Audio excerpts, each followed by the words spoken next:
Hello, this is Marsha Orr from Entrepreneur Coaching, and today I'd like to talk with us about listening.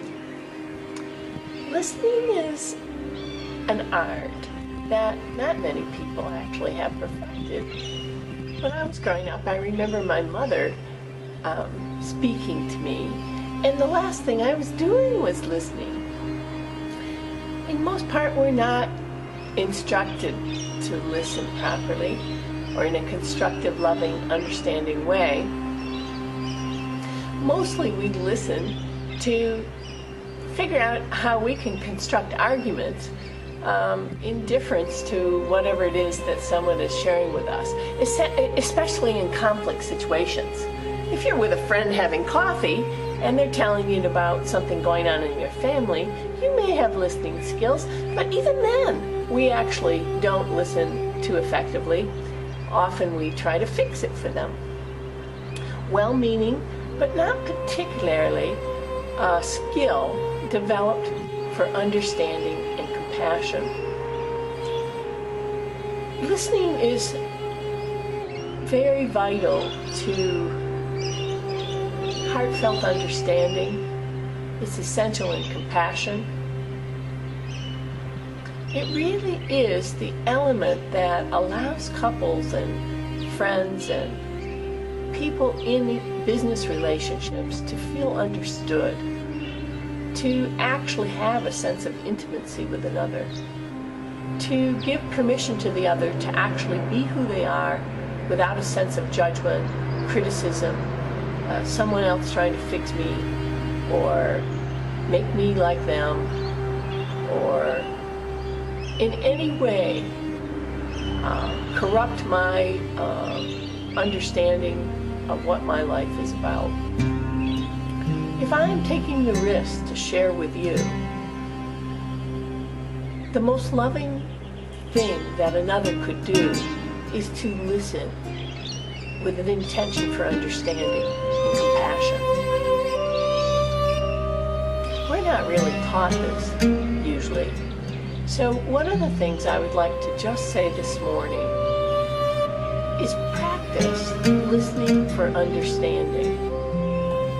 When you have 12 other things coming into your head, the 3 things on your list that you want to make your point about, or when you're pretty sure that you want to have a conversation with someone to change their behavior, their attitude, their way of being, stop yourself. Stop yourself. It's not so easy to do.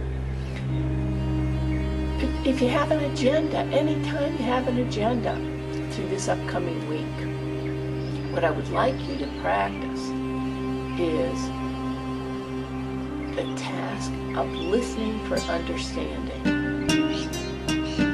What that means is that before you get to your agenda, before you get to what you want to say, before you get to the 10 points to argue why your way is the right way and why what the other's being is wrong, I invite you to listen. And when I say listen, it's not so far different from the old put your shoes in or put yourself in the moccasins of the other. Although there is a little bit more to it than that I would like to bring in here. Heartfelt listening for understanding and compassion is really listening to understand the entire worldview, the way in which the other sees life, who the other is in his or her essence. And this is so important in my point of view. Listen to me. This is my point of view.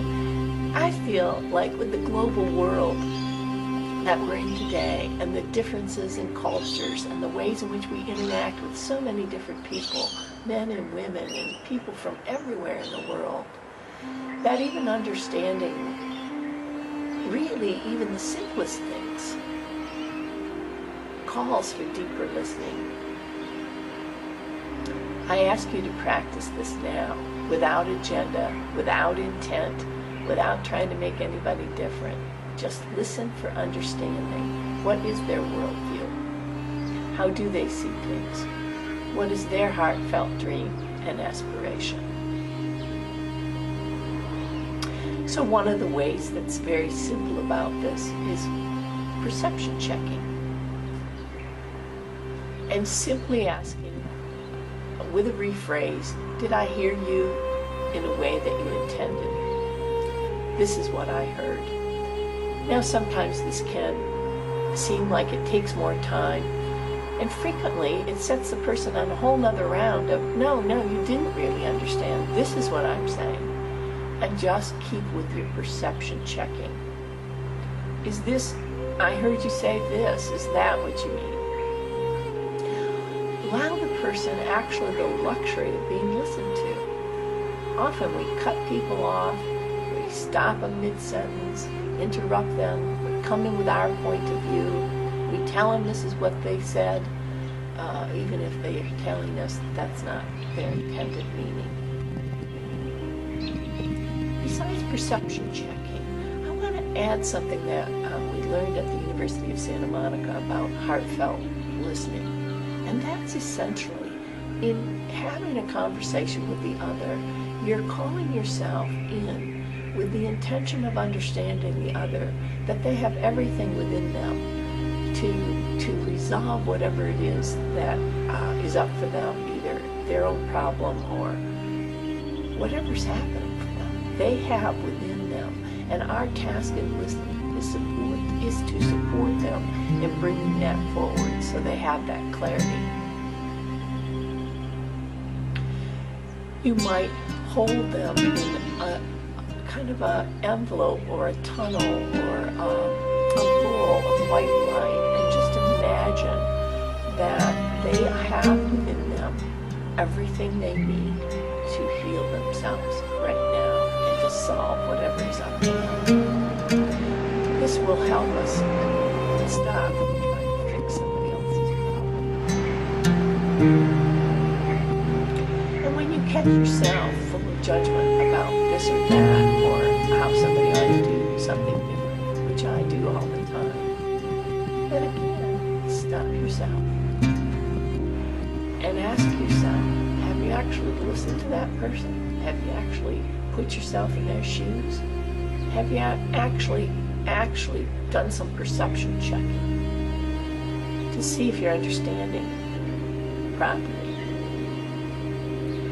And usually people don't want advice. I have a friend that's working on a book on this. I'm eager to get it. A whole book on listening skills. When he finishes it, I'll recommend it to you. He says that something we all know, but we don't actually follow, and that's people don't really want advice. They have a pretty good understanding of how they want to do things, and they need that independence.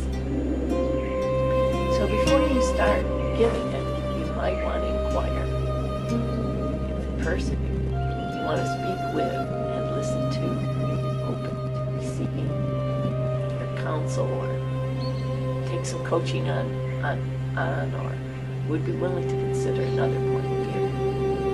If they say no, not at this time, simply honor that.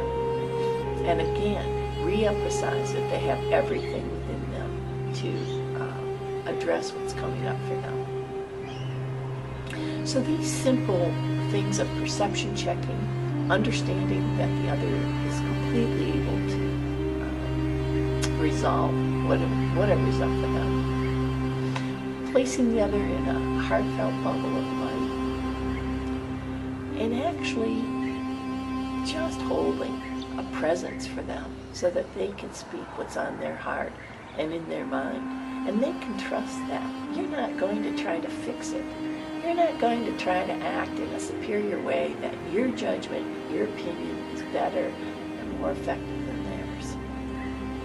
Or that you actually don't understand their world at all, and what do you have to say about the truth that they live?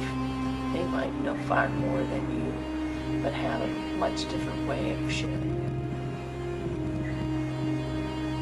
I call us this week to practice heartfelt listening for understanding and compassion. And I trust that in our practice, we will begin to notice the ways we're trying to fix the other, the ways we try to insert our own opinion over others, the ways in which we try to manipulate others actually to do things our way, to far ways from actual, active listening for understanding and compassion. I'd love to hear your results. This is Marsha Moore from Integrated Coaching and the Way